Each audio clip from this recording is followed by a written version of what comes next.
Colgate Dental Cream to clean your breath while you clean your teeth and help stop tooth decay, and Luster Cream Shampoo for soft, glamorous, caressable hair bring you Our Miss Brooks, starring Eve Arden.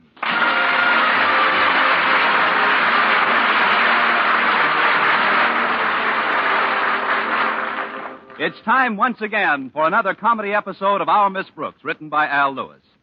Well, with spring upon us, bigger and better playgrounds for children are the order of the day. Madison High School, where Our Miss Brooks teaches English, promptly volunteered to help its local Chamber of Commerce collect funds for this worthy cause. That's why our beloved Principal Osgood Conklin called us into his office early Friday morning. Us consisted of Mr. Boynton and myself as faculty advisors, Walter Denton, the student who runs the school paper, and Harriet Conklin, the student who runs Walter Denton. As soon as we were all seated, Mr. Conklin addressed us. We are here to discuss a project which is near and dear to my heart. Children's playgrounds in this community. I'm sure I cannot overemphasize the importance of the little ones in our present-day civilization. We got enough little ones. What the Chamber of Commerce wants is some big playgrounds.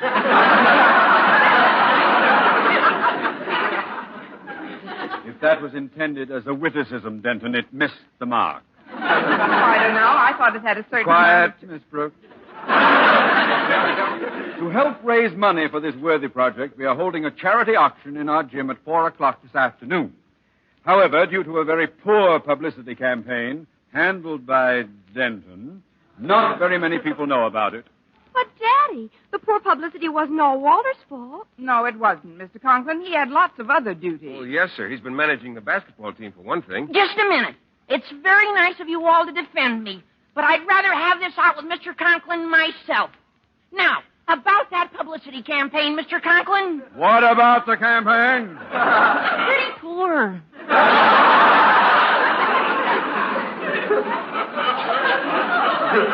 Thank you. What I want from you all now are suggestions to stimulate public interest in our auction and bring out a big crowd of bidders. Well, perhaps we could take some spot announcements on the radio. Yes, that would reach a lot of people. Miss Brooks, have you any idea what a 30-second spot announcement costs? We don't have to buy 30 seconds. We could take about 5 and say something quick, like, today auction Madison High School. But, Miss Brooks, that sounds as if we're auctioning off the school. Is that bad? I mean, if the object is just to lure people over... Any feasible suggestions? I have an idea, Mr. Conklin. Undoubtedly. How about you, Harriet? Can you think of anything? I think we should mimeograph some handbills and pass them out door to door during lunch period. A lot of us kids could take different neighborhoods and really plaster the town. Excellent, Harriet. Yes, indeed. This town hasn't been plastered in years. What's your idea, Walter? Well, I was thinking, maybe we could paint a big banner and let it fly over the business district all day. Fly over? You mean trailing from the flagpole on some big building? No, trailing from a Zeppelin. A Zeppelin? Oh, I don't mean the big type Zeppelin. He means the small, compact Zeppelin suitable for home or office. Mr. Boynton, do you suppose you could inject a note of sanity into this discussion? Well, I have thought of a rather fascinating scheme, sir. It's quite humorous, too. Oh, let's have it. Well, I've got about a dozen frogs in the laboratory now. I keep them there for the purpose of... We know what they're there for, Mr. Boynton, and I just had breakfast. I'm sorry. Well, my idea is to take them all into the heart of the town. I'd have them on little leashes, of course. And get this, Mr. Conklin. They'd be dragging a sign behind them. The frogs would be... Go on, Boynton. Well, the sign the frogs would be dragging would say... It'd say, come to the Madison Gym today. Things will sure be hopping.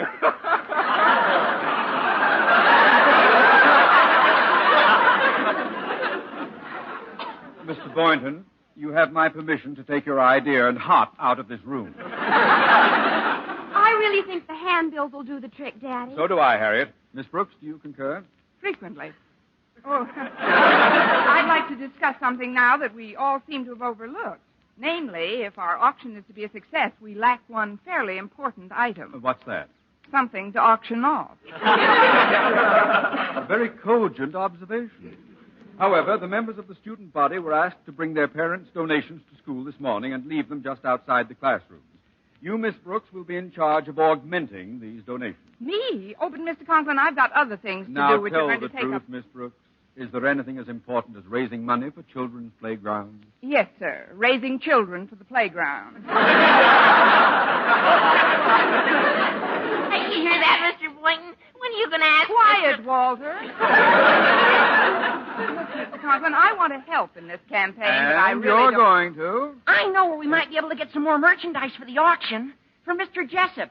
He's a pretty good friend of my dad's. Oh, you mean J.D. Jessup, the big real estate man? Yes, sir. He's the biggest philanthropist in this part of the country. Contributes to everything and anything.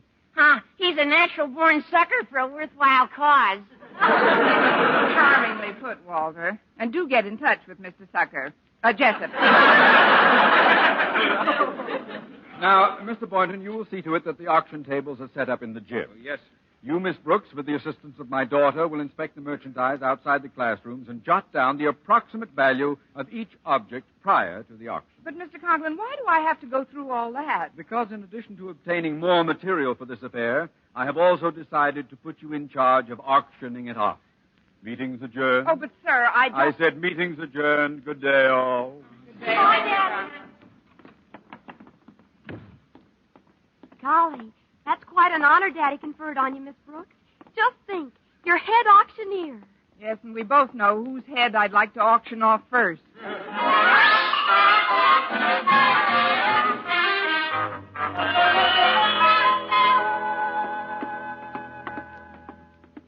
Let's see what's in this pile over here, Miss Brooks. One broken lamp, one pretty beat-up coffee pot, and look at this, an old Mixmaster. It looks as if somebody dropped it in the new Mixmaster. Not much of a haul so far, but I'd better jot it all down anyway. Now, what's this? A box of Christmas tree ornaments. That's timely. One woolen sock, a busted harmonica, and here's one ice skate. One ice skate? That'll be for the fellow who gets the one sock. Oh, here's an item that should bring in plenty. A rusty doorknob. Here's a pair of torn woolen gloves. And look at this, Harriet. One Blue Jay corn plaster. That's for the fellow with the one sock and the ice skate. Oh, we've got to do better than this. Daddy would have donated some things himself, Miss Brooks, but we traded in all our old furniture for the stuff that's going into our new house. Oh, that's right. You're moving soon, aren't you? Uh-huh. Late this afternoon. I'm sure Daddy will invite you over as soon as we're settled. Your mother might, but not your daddy. He's been angry with me all week, Harriet. That's why he's piling all this extra work on me to get even. Get even for what?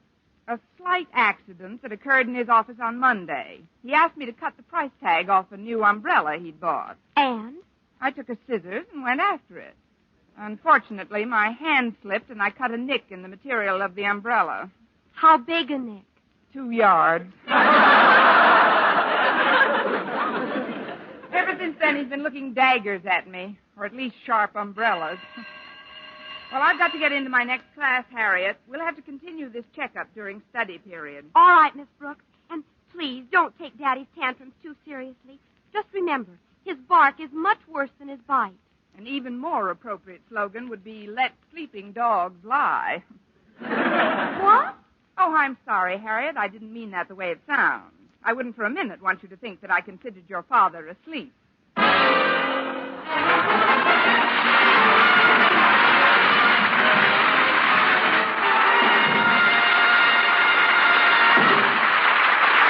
Our Miss Brooks, starring Eve Arden, will continue in just a moment. But first, here is Vern Smith. No other dentifrice offers proof of such results. Proof that Colgate Dental Cream helps stop tooth decay before it starts. 2 years' research at leading universities using Colgate Dental Cream, hundreds of case histories, makes this the most conclusive proof in all dentifrice history on tooth decay. Conclusive proof that when teeth are brushed with Colgate right after eating, Colgate Dental Cream helps stop tooth decay before it starts. Yes, the toothpaste you use to clean your breath while you clean your teeth. now offers a safe, proved way to reduce tooth decay. Modern science shows decay is caused by mouth acids, which are at their worst right after eating. Brushing teeth with Colgate as directed helps remove acids before they harm enamel. Colgate Dental Cream has been proved to contain all the necessary ingredients, including an exclusive patented ingredient for effective daily dental care. Get Colgate Dental Cream today. Big economy size, only 59 cents. Always use Colgate Dental Cream to clean your breath while you clean your teeth and help stop tooth decay before it starts. Remember, no other dentifrice offers proof of such results.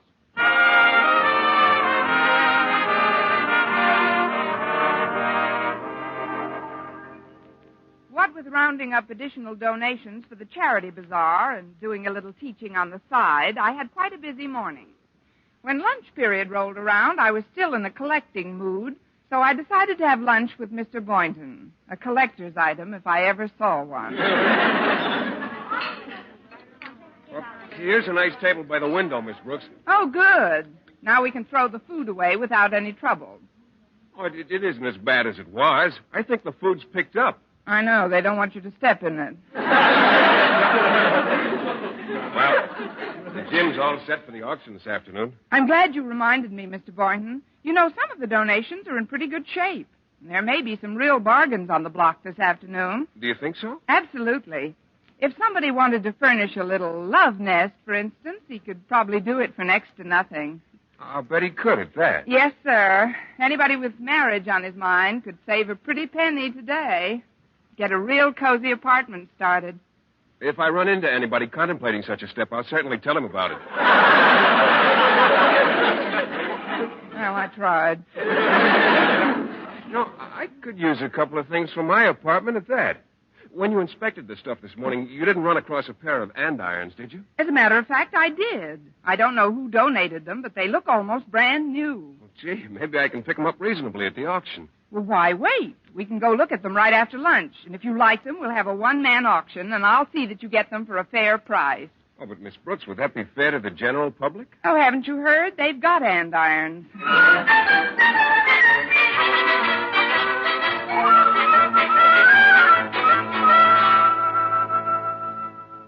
Have you seen Stretch Snodgrass anywhere, Harriet? No, Daddy, I haven't. I told that dummy to bring lunch to my office 20 minutes ago. Please, Daddy.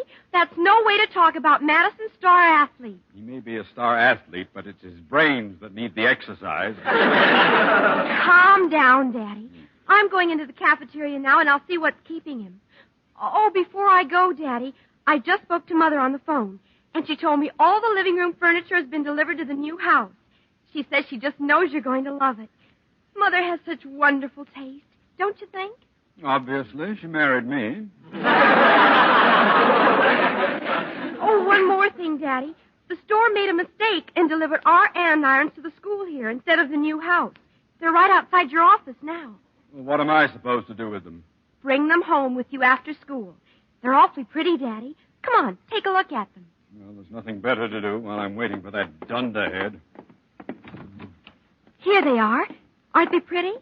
Oh, they're all right, I guess. Mother paid $12 for them. Say, they're pretty.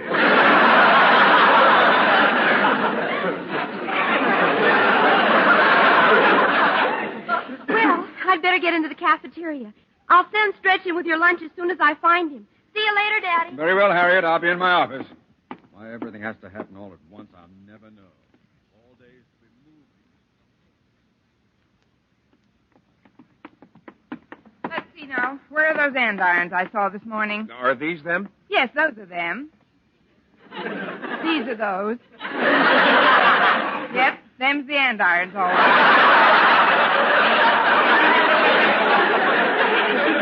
How do you like them? Well, they're perfect. Just what I had in mind. Good. Tell you what I'm going to do. Step in a little closer, Bud. What am I offered for these lovely andirons? How about 50 cents?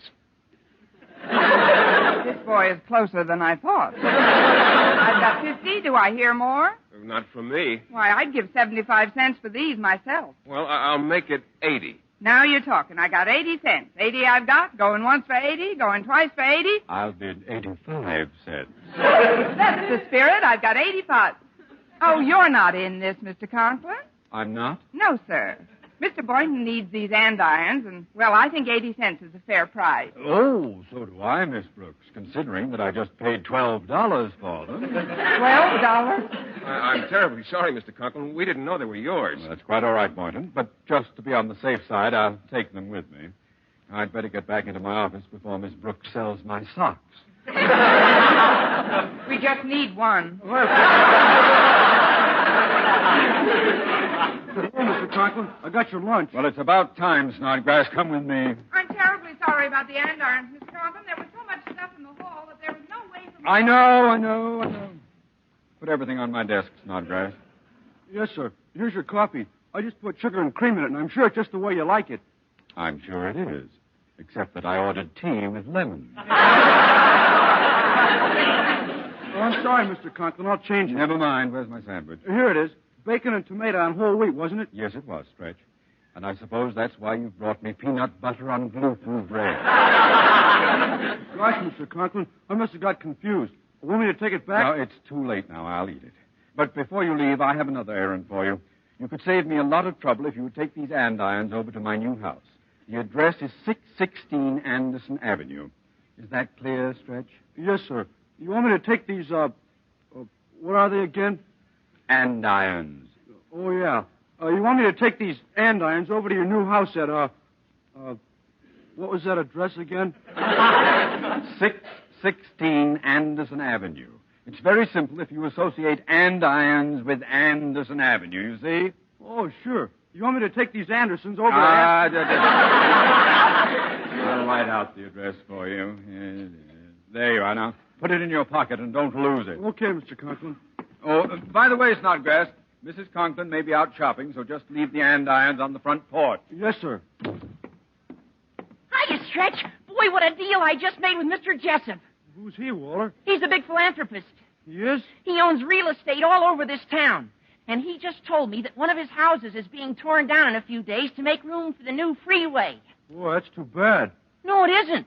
Instead of selling the furniture in it to a second-hand store, Mr. Jessup is donating it to our charity bazaar. He said we could help ourselves to anything we want. Boy, that's good. Now, you got to do me a favor, Stretch. I have to get some lunch now, and I want you to find Miss Brooks and ask her to make arrangements to have that furniture picked up. The address is 211 Ironside Avenue. 211 Ironside Avenue. Yeah, I wrote it on this slip of paper. Here, I'll put it in your pocket so you don't lose it. But, Walter... I sure appreciate you're doing this for me, Stretch. I'll see you later. Wait a minute. Gosh, now he's got everything mixed up. Let's see. Mr. Conklin's new address is on this slip of paper. Where is it? What was it Mr. Conklin said again? Associate andirons? Ironside. That's it. Sure. The andirons go to 211 Ironside Avenue, and we pick up the furniture at 616 Anderson Avenue.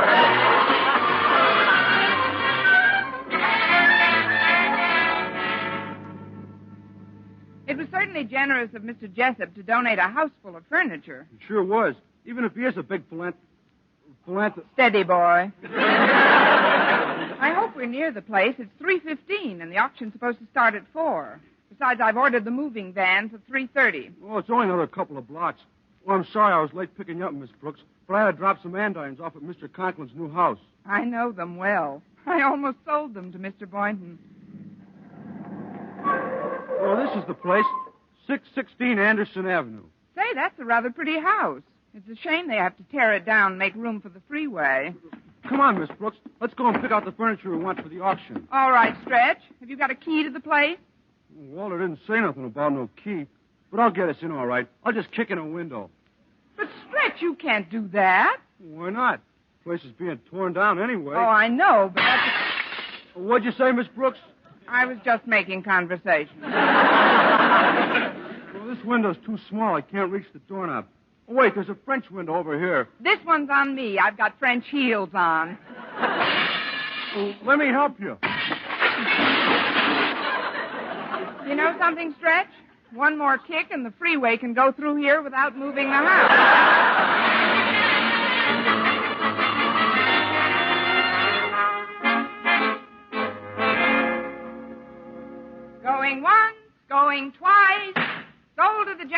the Derby for $1.75. And now, folks, we'll have a brief intermission. Why are you doing that, Miss Brooks? We still got a whole bunch of furniture to auction off. I'm just stalling, Walter. I'm hoping some bigger spenders will drop in. I think it's a shame to let a beautiful rug like that last one go for $1.75. Me too, Mrs. Davis. And I hated to sell that lovely piano for $19.50. I'll just have to get higher bids on the remaining items. Oh, Miss Brooks. Yes, Mr. Boynton? What would I have to offer you on that red plush love seat? Just a little encouragement. You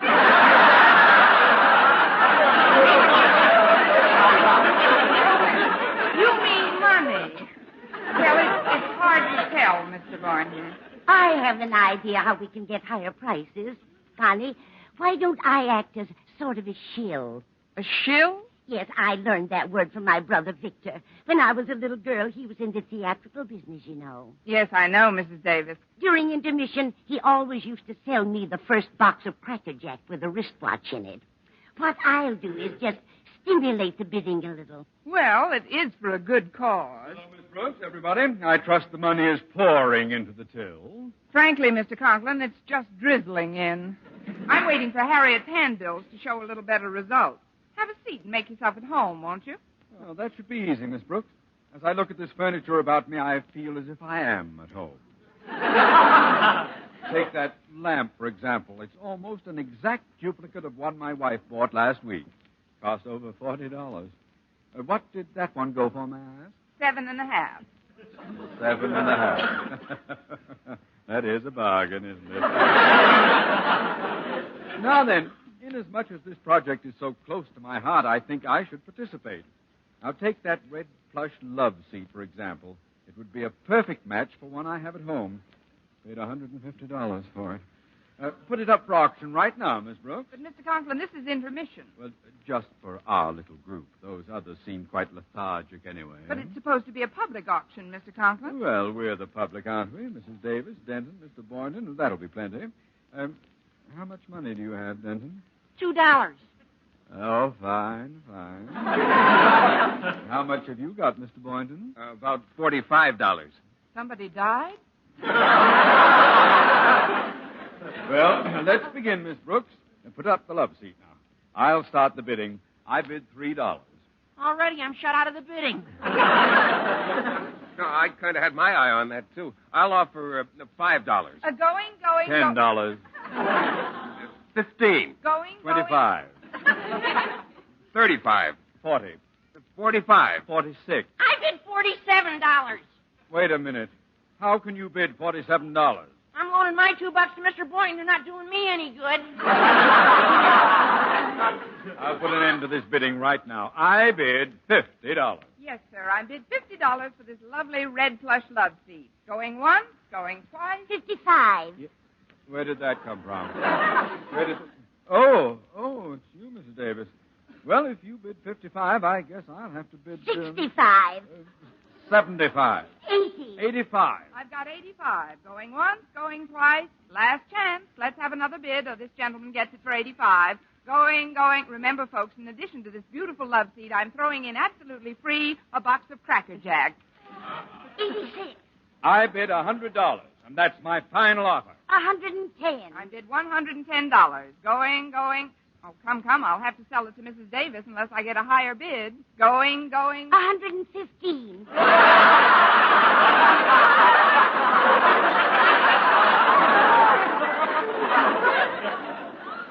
You can't do that, Mrs. Davis. You're bidding against yourself. Oh, what's the difference? I'm just a shill.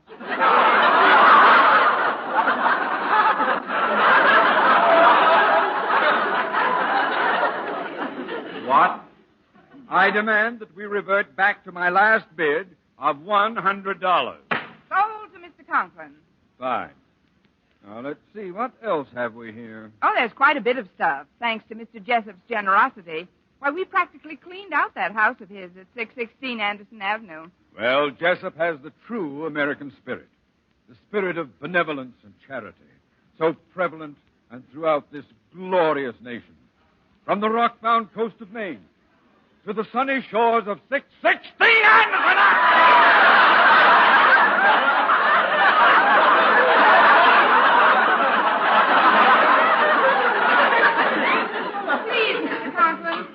I know you're patriotic, but I've never seen your face turn red, white, and blue before.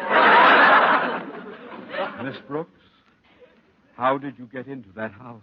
Oh, it was easy. Stretch Snodgrass and I just kicked in a few windows. Did you now? Well, I would like... Pardon me, Mr. Conklin. I got to talk to you right away, Miss Brooks. Oh, couldn't it wait, Stretch? I'm rather busy at the moment. But I just saw Harriet Conklin, and I found out we made a little mistake. That wasn't Mr. Jessup's house we took the furniture out of. It wasn't? Then whose house was it?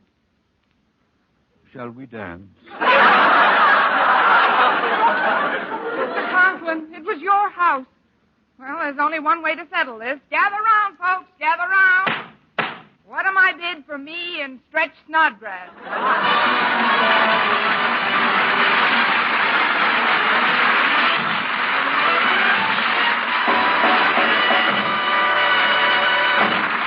Eve Arden as our Miss Brooks returns in just a moment, but first... Dream girl, beautiful luster cream girl. Tonight? Yes, tonight, show him how much lovelier your hair can look after a Luster Cream shampoo. Luster Cream, world's finest shampoo.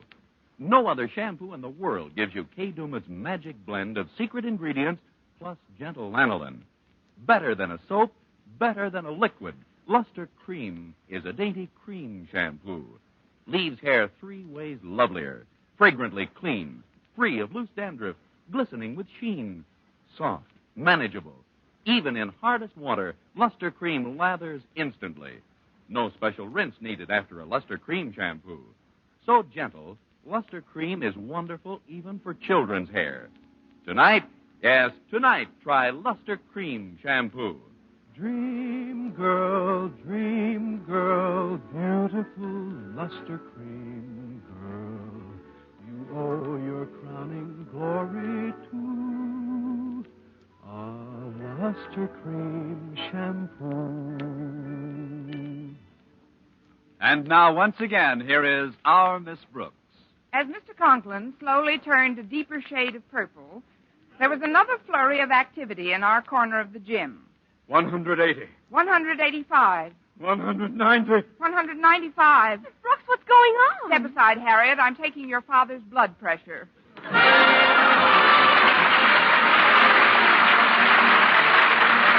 Next week, tune into another Our Miss Brooks show brought to you by Luster Cream Shampoo for soft, glamorous, caressable hair and Colgate Dental Cream to clean your breath while you clean your teeth and help stop tooth decay. Our Miss Brooks, starring Eve Arden, is produced by Larry Burns, directed by Al Lewis, with the music of Wilbur Hatch under the direction of Maurice Carlton.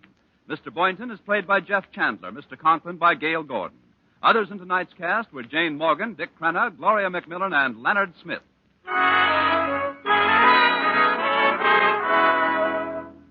For a beauty bath that brings you glamour from head to toe, get bath-size Palmolive soap. Yes, ladies, for a velvet smooth beauty lather that caresses your skin, leaves your whole body glowing with the warm blush of fragrant loveliness, enjoy a beauty bath with bath-size Palmolive. It's perfect for your tub or shower. Just the gentlest massage over your body creates a glorious lather that leaves your skin delightful. Yes, for the most luxurious bath you've ever had, get big bath-size Palmolive soap.